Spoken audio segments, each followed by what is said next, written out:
119, 161 నుంచి 168 వచనముల వరకు మనతో ఉత్తర ప్రత్యుత్తర పాఠ్యభాగముగా చదివించి మనకు ఆరాధన వాక్యాన్ని అందించవలసిందిగా సహోదరులు ఈ డేవిడ్ గారిని ఆహ్వానిస్తున్నాం.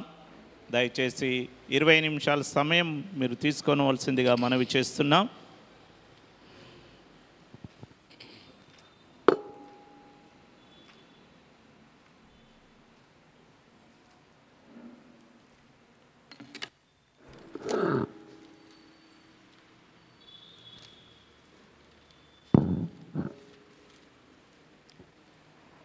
ఆ 119వ కీర్తన 161 నుంచి 168 వరకు ఉత్తర ప్రత్యుత్తరంగా చదువుకుందాం.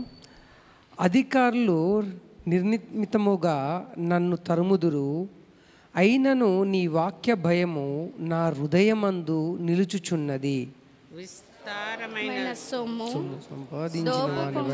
సంపాదించిన వాని వలె నీవిచ్చిన మాటను బట్టి నేను సంతోషించుచున్నాను. అబద్ధము నాకు అసహ్యము, అది నాకు హేయము. నీ ధర్మశాస్త్రము నాకు ప్రీతికరము. నీ న్యాయ విధులను బట్టి దినదినమునకు 7 మారులు నేను నిన్ను స్తుతించుచున్నాను. నీ ధర్మశాస్త్రమును ప్రేమించు వారికి ఎంతో నెమ్మది కలదు, వారు తూలి త్రొట్టిల్లుటకు కారణమేమీయూ లేదు. యెహోవా నీ రక్షణ కొరకు నేను కనిపెట్టుచున్నాను, నీ ఆజ్ఞలను అనుసరించి నడుచుకొనుచున్నాను. నేను నీ శాసనాలను బట్టి ప్రవర్తించుచున్నాను, అవి నాకు అతి ప్రియములు. నా మార్గములన్నీయు నీ ఎదుటనున్నవి, నీ ఉపదేశములను నీ శాసనములను నేను అనుసరించుచున్నాను. Praise the lord. అందరూ కూర్చోండి.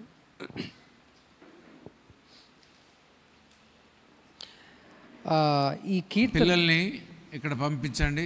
జమీ యూ కమ్ హియర్. వాడిని కూడా పంపించి ఇక్కడ కూర్చోమా. ఇక్కడ అమ్మా, అందరు ఇక్కడ కూర్చోబెట్టండి. తల్లులు కావాలంటే మీరు కూడా అక్కడే కూర్చోండి. వాడు అక్కడ పోయి కూర్చోండి.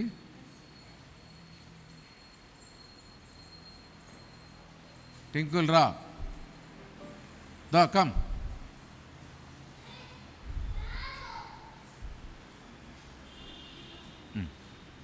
ఓకే, ప్రైజ్ లార్డ్ అండి అందరికీ. పోయినసారి 119 నేను అప్పుడు స్టార్ట్ చేశాను. మళ్ళీ దేవుని కృపను బట్టి మళ్ళీ ఈసారి 119 కీర్తన చదవడానికి, మీతో పంచుకోవడానికి దేవుడిచ్చిన కృపను బట్టి వందనాలు. యాక్చువల్గా అప్పుడు చదివినా మళ్ళీ ఇప్పుడు చదువుతున్నా అంటే ఇది అంత పెద్దదన్నమాట. ఇది చదవాలి, ఈ 119వ కీర్తన కంప్లీట్ చేయాలి అంటే 22 ఉన్నాయి, 22 భాగాలు. ఈ 22 భాగాలు ఏంటి అంటే ఆల్ఫాబెట్స్. ఇంగ్లీష్లో ఆల్ఫాబెట్స్ 26 అండి, హిందీలో అండ్ సంస్కృతంలో 52 ఆల్ఫాబెట్స్ ఉంటాయి. Okay, హిబ్రూలో alphabets 22. సో అందుకనే ఇది కంప్లీట్ చేయాలంటే 22 వారాలు పట్టింది మనకి. ఎందుకంటే ప్రతి ఆదివారం మనం దీన్ని స్తుతిస్తాము, దీన్ని ధ్యానిస్తాము, కాబట్టి మనకి ఆ టైం పడుతుంది. కాబట్టి ఇది లాస్ట్ వర్డ్ కాదు, సెకండ్ లాస్ట్ వర్డ్ షిన్. దీని తర్వాత ఇంకా ఒక వర్డ్ ఉంది, దాంతో 119వ కీర్తన కంప్లీట్. నేను మా తమ్ముడు మొన్న అనుకుంటాను, అరే మొన్న ఎప్పుడో స్టార్ట్ చేసిన 119 ఇంకా అయిపోలేదు అంటే ఇక అయిపోదు. అది 22 ఆల్ఫాబెట్స్ హిబ్రూ భాషలో ఉన్నాయి, 22 ఆల్ఫాబెట్స్. కాబట్టి దీనిని ప్రతి 8 అంటే ప్రతి 8 వర్సెస్ని డివైడ్ చేసి ఒక్కొక్క ఆల్ఫాబెట్గా పెట్టి దీన్ని యాక్చువల్గా ఒక పద్యం లెక్క చేశారు. ఇది ఒక పద్యం, కానీ తర్జమాలో భాగంగా ఏమైపోయిందంటే దీన్ని తర్జమా చేయడం వల్ల మనకి ఆ హీబ్రూలో ఉన్న మ్యూజిక్ కానీ ఆ హీబ్రూలో ఉన్న పద్యం కానీ మనకి డిస్కనెక్ట్ అవ్వడం జరిగిందనమాట. సో ఈ 119వ కీర్తన చాలా పెద్ద కీర్తన చెప్పబడినట్టు. అయితే ఈ 161 నుంచి మనం చదువుకుంటే దీని గురించి ఏంటంటే స్టెడ్ ఫాస్ట్, అంటే మనకి కష్టాలు వస్తాయండి. దేవుడు ఎప్పుడైతే ఆది కాండంలో ఆదాముని అవ్వని పాముని ఈ యొక్క భూమిని శపించబడిందో అప్పటి నుంచి ఈ భూమిలో మంచు అంటూ ఉండదు. ఇప్పుడు మనం డ్రైనేజ్లోకి వెళ్ళి ఏదైనా వెతికితే అది డ్రైనేజే, చెత్తలో మంచి ఎక్కడ దొరుకుతుంది? చెత్తలో మంచి ఉండదు. మంచిలో మంచి దొరుకుతుంది కానీ చెత్తలో మంచి దొరకదు. అయితే ఈ భూమి శపించబడిన భూమి కాబట్టి ఇందులో మనకెప్పుడు కానీ ఇబ్బందులే ఉంటాయి. దీని నుంచి మనం ఎక్స్పెక్ట్ చేయడం చాలా తక్కువ. అందుకనే పోయినసారి కూడా నేను మీకు ప్రార్థన చేసేటప్పుడు, అయ్యా నాకు ఆర్థిక ఇబ్బంది రావద్దు, అయ్యా నాకు కష్టాలు రాకూడదు, నాకు అనారోగ్యం రాకూడదు, ఇలాంటి ప్రార్థనలు చేయొద్దు. మనము ఒకవేళ అనారోగ్యం వచ్చినప్పుడు మనం చేయాల్సిన ప్రార్థన ఏంటంటే, అయ్యా ఇల్లి అనారోగ్యం నుంచి నేను బయటపడడానికి నాకు శక్తిని దయచేయండి, ప్రార్థించే శక్తిని దయచేయండి, దీన్ని తట్టుకొని మీ తట్టు నుంచి నేను తొలగిపోకుండా ఉండటకు నాకు శక్తిని దయచేయండి. ఇది మనం అడగాల్సిన ప్రార్థన. అంతేగాని నాకు ఇబ్బందులు రాకూడదు ఇలాంటి ప్రార్థనలు మనం చేయకూడదు. అవి వస్తాయి, వాటిని తట్టుకొనుటకు మనకి శక్తినిమ్మని చెప్పి మనం దేవుణ్ణి వేడుకోవాలి. అయితే ఈ ఫస్ట్ వచనాన్ని మనం చూసుకుంటే ఏముంటుంది అంటే, కష్టాలు వస్తాయి. ఎక్కడి నుంచి వస్తాయి? మనం నీ పరిపాలించే వారి నుంచి కష్టాలు వస్తాయి. ఆ కష్టాలు వచ్చినప్పుడు మనము దేవుని నుంచి తొలగిపోకూడదు. సో దేవుని తొలగిపోకుండా ఉండాలి. కష్టాలు వస్తాయి, వాటిని ఎదుర్కోవాలి. వాటిని ఎలా ఎదుర్కోవాలి? దేవుని యొక్క బైబిల్ని మనం చదువుకుంటూ, నేను పోయిన ఈ వారంలోనే నేను మీకు 2 పదాలని నేను మీకు ఇంట్రడ్యూస్ చేశాను, కానీ మరలా నేను మీతో పంచుకోవాలనుకుంటున్నాను. ఆ పదాలు ఏంటంటే లోగోస్. ఈ బైబిల్ అంతటిని ఏమంటారంటే లోగోస్ అంటారు. ఈ బైబిల్ అంతా ఇది లోగోస్. ఈ బైబిల్ అంతా ఒక దినంలో మనం కంప్లీట్ చేయడానికి మనందరికీ కుదరదు. మన ఉద్యోగాల రీత్యా కానీ మన పని రీత్యా కానీ మనకు కుదరదు. కానీ ఈ లోగోస్లో ఉన్న విషయాలను ఆ రోజు ఆహారంగా, ఎలా అయితే మనం 25 కేజీల బస్తా ఇంటికి తీసుకొచ్చి 25 కేజీల బస్తా వండలేం, మనుషులను బట్టి ఒక 1/2 కిలోనో 1/4 కిలోనో వండుకుంటుంటాం. అలానే ఇందులో మనము ఆ రోజు వాక్యాన్ని, ఆ రోజు అనుదిన ఆహారాన్ని రేమా అని అంటారు. RHEA, రేమా. సో లోగోస్, LOGOS, ఈ లోగోసు రేమా, ఈ 2 పదాలు. సో మన అనుదిన ఆహారం చదివినప్పుడు ఆ ఆహారం మనకి శక్తినిస్తుంది. నేను పాత నిబంధన గ్రంథము టక టక టక టక టక చదువుకుంటూ పోయినా 3 చాప్టర్లు రోజుకి లేపేసేటాను. 3 చాప్టర్లు అంటే నేను బైబిల్ ఫస్ట్ టైం చదివేశాను, సెకండ్ టైం ఇప్పుడు నేను ఎండింగ్ వస్తున్నాను.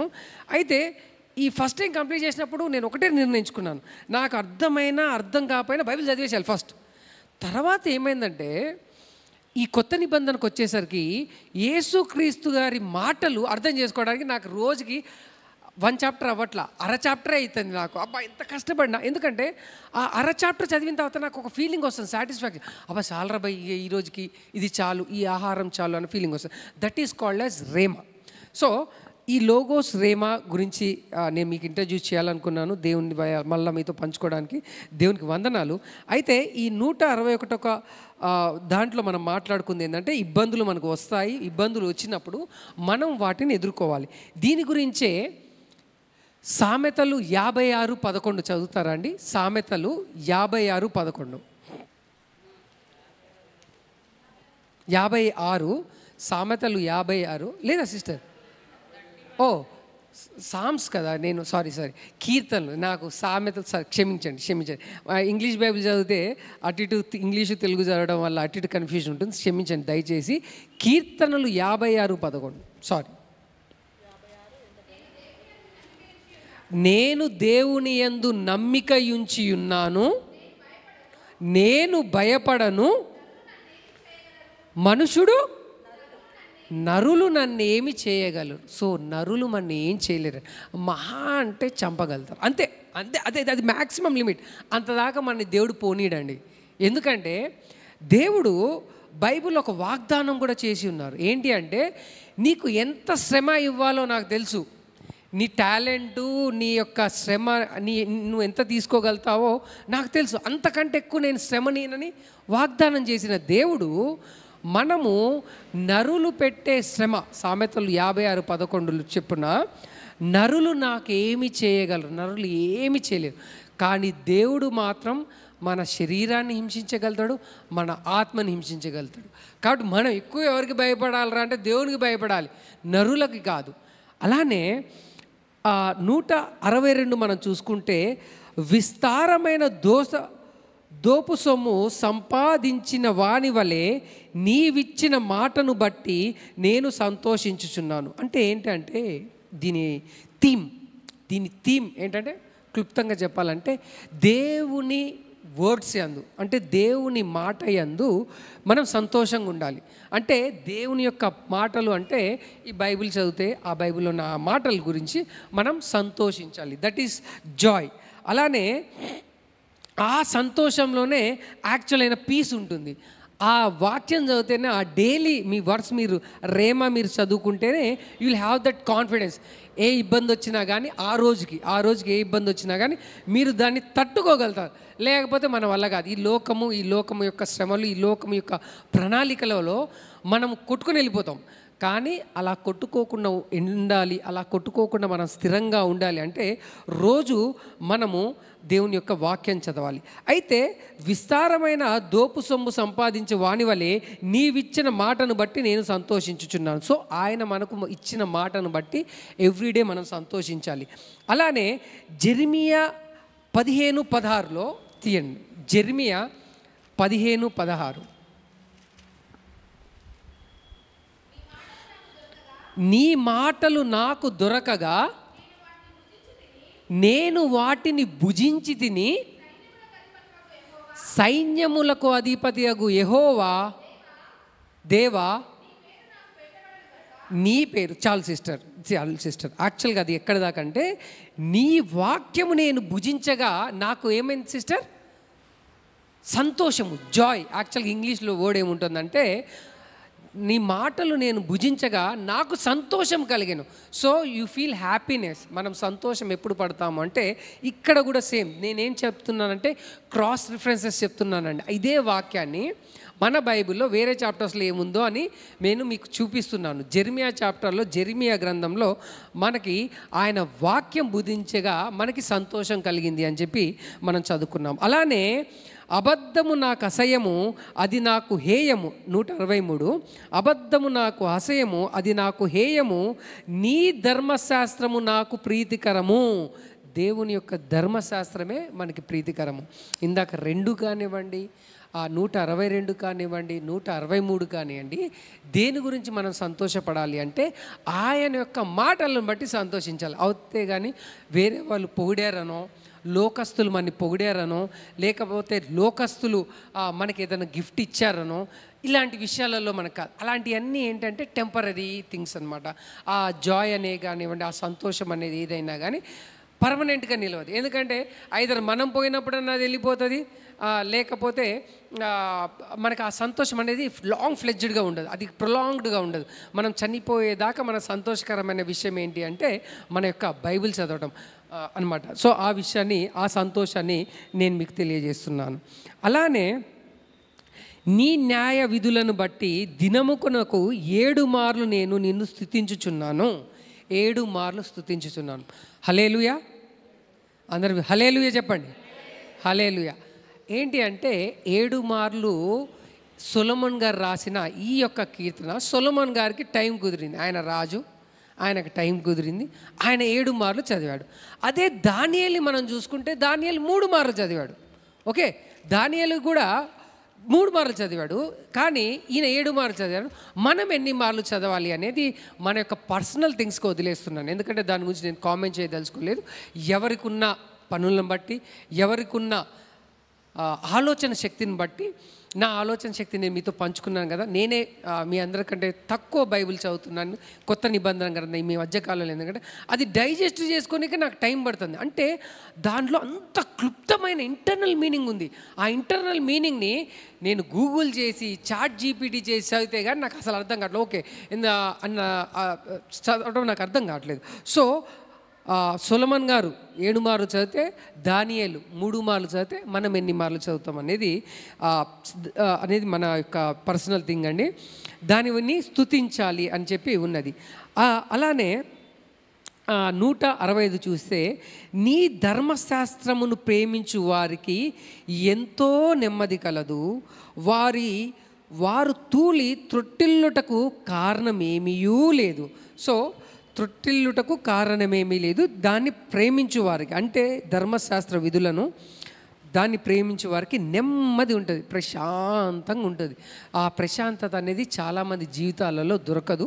ఎందుకంటే మనకున్న స్ట్రెస్ లైఫ్ మీరు అనుకుంటారు. నేను చిన్నదాన్ని కూడా స్ట్రెస్ అవుతానండి.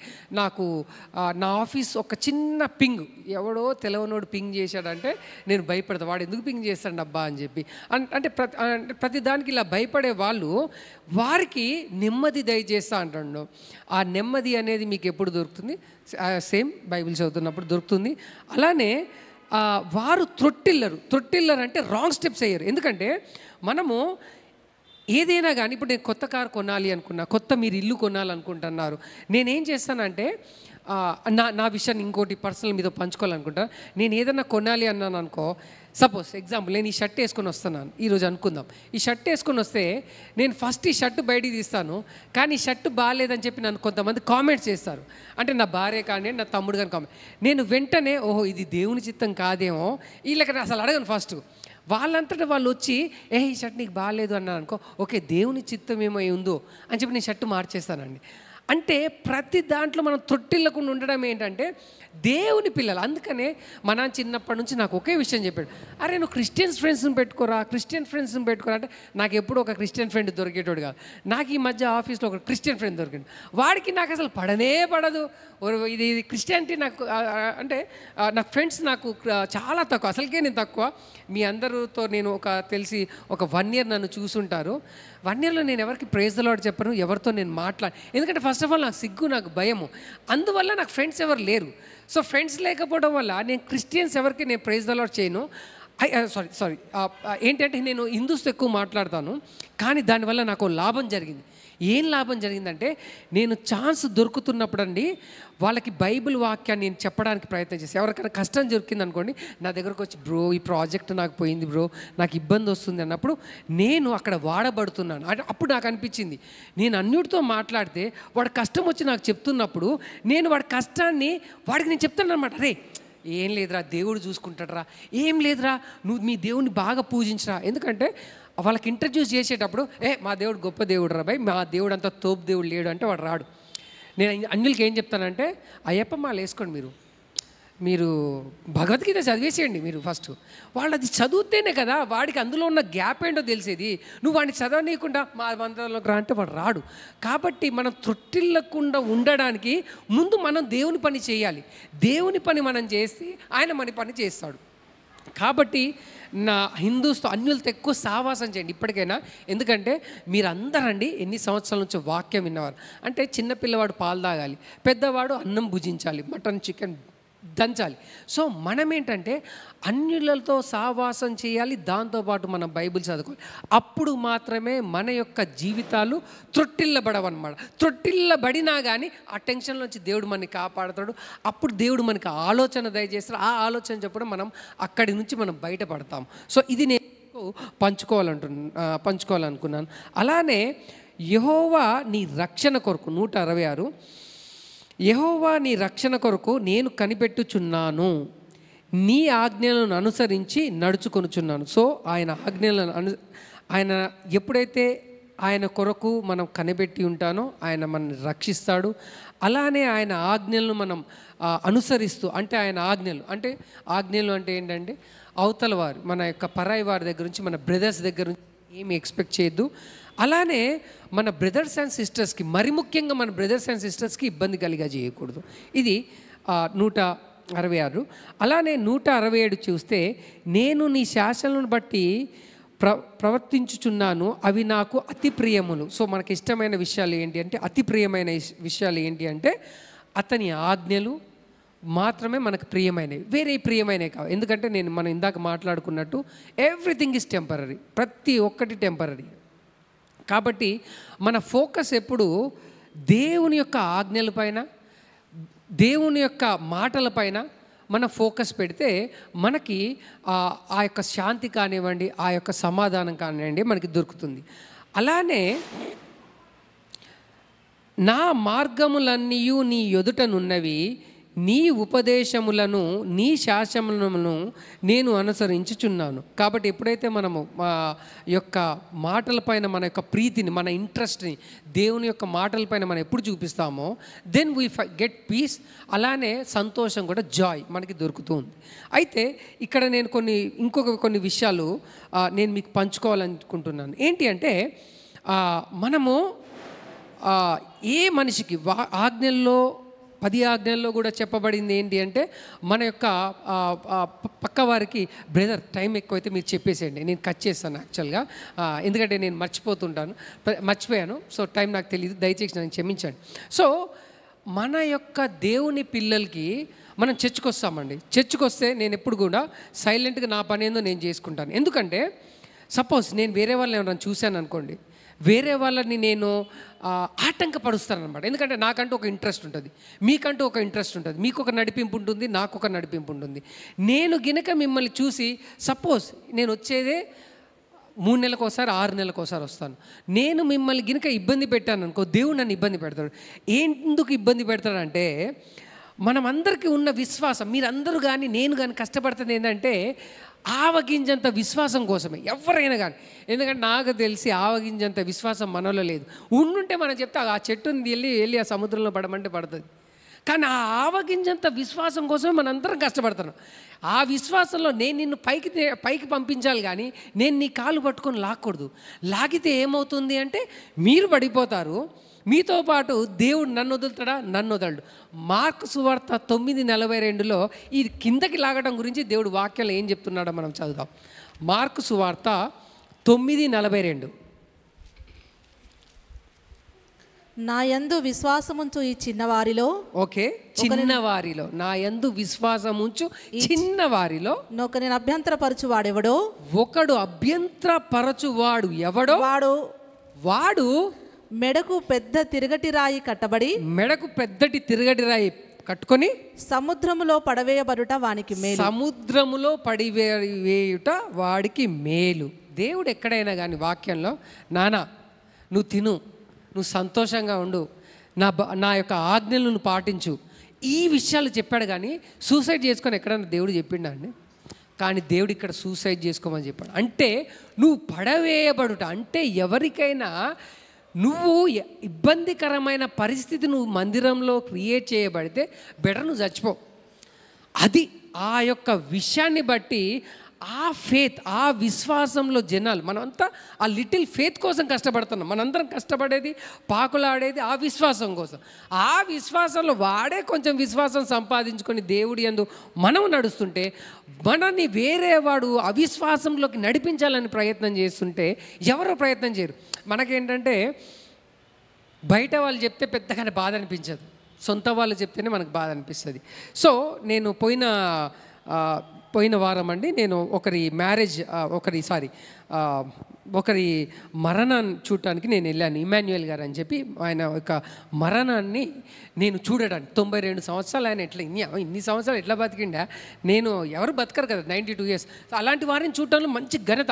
అంటే ఐ ఫీల్ యాజ్ ఎ క్రిస్టియన్గా వాడి యొక్క పెళ్ళికి పోకపోయినా కానీ నేను మా నాన్నగారు చిన్నప్పటి నుంచి నాకు నేర్పించింది ఏంటంటే మరణించిన వారి యొక్క గృహాన్ని దర్శించాలి. అలాంటి నా చిన్నప్పుడులో అన్యుల గృహాలు కూడా దర్శించిన నేను. ఆయన 92 years ఆయన చనిపోయాడు. అబ్బా ఆయన చూడాలని సంతోషం.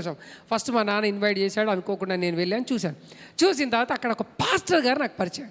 ఆయన ఎవరో నాకు తెలీదు. వాస్తవంగా నాకు 2011లో పెళ్ళైనప్పుడు ఆయన నాకు పరిచయం. ఆ తర్వాత ఇప్పుడు 2024లో నాకు మళ్ళీ కనబడి నువ్వు నన్ను గుర్తుపట్టినా అని. నేను ఎక్కడ గుర్తుపడతా? నిజంగా నాకున్న మతిమరుపుకి, నాకున్న స్నేహానికి నేను మర్చిపోయాను. ఆయన అంటాడు, నా యొక్క జీవితంలో నేను చేసిన పాపాన్ని నాకు గుర్తు చేశాడు. నా యొక్క జీవితంలో అంతే. చిన్నపిల్లలుగా ఉన్నప్పుడు చిన్నపిల్లల పాపం ఏముంటుంది? పెన్సిల్ దొంగతనం చేయడం ఉంటుంది చిన్నపిల్లలు. యవ్వనంలో వచ్చేటప్పుడు ఏముంటుంది? ఆ అమ్మాయికి మాట్లాడదామా, ఈ అమ్మాయితో మాట్లాడదాం, ఇది అందరు చేసేదే, ఇది కామన్. వృద్ధాప్యంలో ఉన్నప్పుడు అది వేరే రకమైన పాపం. ఎందుకంటే నేను ఆ ఏజ్కి నేను రాలేదు కాబట్టి నేను చెప్పలేదు, I can't comment on that. So వయసులో ఉన్న వాళ్ళు చేసే పాపం ఏంటంటే అమ్మాయిలు అబ్బాయిలని, కానీ అమ్మాయిలు అబ్బాయిలు, ఇది జరుగుతూ ఉంటుంది. సో నా యొక్క గత పాపాన్ని నేనే మర్చిపోతే సార్ వారు పాస్టరు, ఆయన బిషప్పు, ఆయన నాకు తీసుకొచ్చి గుర్తి ఎట్లున్నావా నువ్వు అని అన్నాడు అన్నమాట. I felt sad. కానీ దేవుడు నాకు వెంటనే జ్ఞానం ఇచ్చాడండి. I feel very happy. ఎందుకంటే నేను మీ అందరితో చాలాసార్లు పంచుకుంటాను. నాకు అజ్ఞాని నేను యాక్చువల్గా. కానీ దేవుడు నాకు ఇచ్చిన జ్ఞానము, నేను నవ్విన నవ్వుకి అవతలోడు షాక్ అయిపోయాడు. అంటే ఆ పాస్టర్ బిషప్ గారు షాక్ అయిపోయారు. నువ్వు ఏమన్నా ఎవరైనా కలిస్తే ఏమన్నా ప్రైజ్ ద లార్డ్, మహా అంటే ప్రైజ్ ద లార్డ్, ఇక చాలు. అది కాదు. కానీ అవతల వారి యొక్క పాపాన్ని, అంటే ఈ సంవత్సరము నేను మీతో పంచుకోలేను కానీ న్యూ ఇయర్ మెసేజ్, ఈ న్యూ ఇయర్ మెసేజ్ దేవుడు నాతో చెప్తాడు అనమాట. అరే ఏం చెప్పు న్యూ ఇయర్ మెసేజ్ అంటే, సాతాన్ ఎప్పుడు మీ గతాన్ని గుర్తు చేస్తాడు. గతంలో ఏం లేదండి, గతం అయిపోయింది, గత. ఈ ముందు మీరు గతంలో మనం పాపం చేశాము, గతంలో మనం వాక్యం చదవలేదు, రెజల్యూషన్స్ అంటారు, అంటే ప్రమాణాలు. ఈ ఇయర్ ప్రమాణాలు ఏం చేశాము, నేను ఇయర్ ఇంకోసారి బైబిల్ చదవాలి, ఈ ఇయర్ నేను ఇంకా చర్చికి రెగ్యులర్గా పోవాలి, ఈ ఇయర్ ఇంకా నేను దేవుళ్ళు వాడబడాలి, పాటలు పాడాలి. ఇది మన న్యూ ఇయర్ రెజల్యూషన్ ఉండాలి. కానీ అరే పోయినా నువ్వు చర్చిలోనే కనబడలేదు, నువ్వు ఇప్పుడు కనబడుతున్నావు బాగానే అని మీరు అనకండి. అది అన్నారనుకోండి, దేవుడు నిన్ను సూసైడ్ చేసుకోమంటాడు. దేవుడు ఎక్కడ సూసైడ్ చేసుకునే పదాన్ని వాడలేదు. Here is the first time దేవుడు సూసైడ్ చేసుకోమంటాడు. కాబట్టి జాగ్రత్త.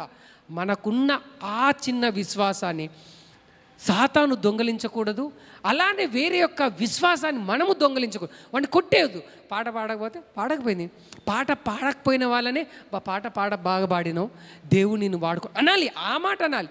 అంతేగాని నువ్వు పాట పాడలేదు అబ్బా, నువ్వు ఈసారి పాడితే బాలి, నీ గొంతంతా బొంగురు గొంతుంది. No, don't do this. Don't judge a person. చర్చకొచ్చేటువంటి విశ్వాసాన్ని నువ్వు కూలగొట్టకు. కూలగొడితే దేవుడు నీ యొక్క జీవితాన్ని కూలగొడతాడు. దేవుడు మన జీవితాన్ని కూలగొడితే లేపేవాడు ఎవడు లేడు. ఆయన డోర్ ఇంగ్లీష్, మనకి ఇంగ్లీషు కొంచెం అటు, ఆయన తలుపు ముయ్యగా తెరుచువాడు ఎవడు అన్నాడు. Praise the lord.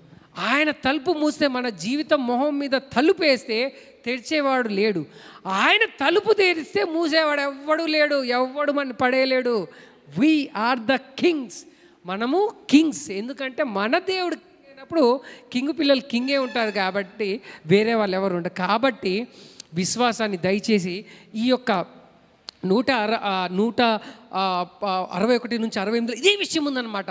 ఏంటంటే మొదటిగా ఎవరు ఫస్ట్ వచనం మీరు చూసుకుంటే ఏముంటుందంటే, లోక సంబంధమైన వారు మన ఇబ్బంది పెడతారు, ఆ ఇబ్బంది పెట్టినప్పుడు మనము త్రొట్టిల్లకూడదు అనే విషయాన్ని మనం ఇందాక చదువుకున్నాము. కాబట్టి ఆ యొక్క పొజిషన్లో మనం ఉంటే మనం పడిపోతామేమో. కాబట్టి మీరు దయచేసి ఎవరినైనా కానీ మీకు తెలిసి ఉంటే దయచేసి వేరే వారి విశ్వాసాన్ని దొంగలించడానికి, వేరే వారి విశ్వాసం నుంచి పడేయడానికి మీరు ప్రయత్నం చేయకండి. ఇంత మంచి సమయాన్ని మీతో పంచుకోవడానికి ఇలాంటి విషయాన్ని, పోయినసారి కూడా నేను శ్రమలు వస్తాయి, శ్రమల్లో గురించే నేను మాట్లాడాను. మరలా దేవుడు శ్రమల గురించి నాకు దేవుడికి ఇచ్చిన ఆ దేవునికి మహిమ, ఘనత, ప్రభావములు. Thank you all.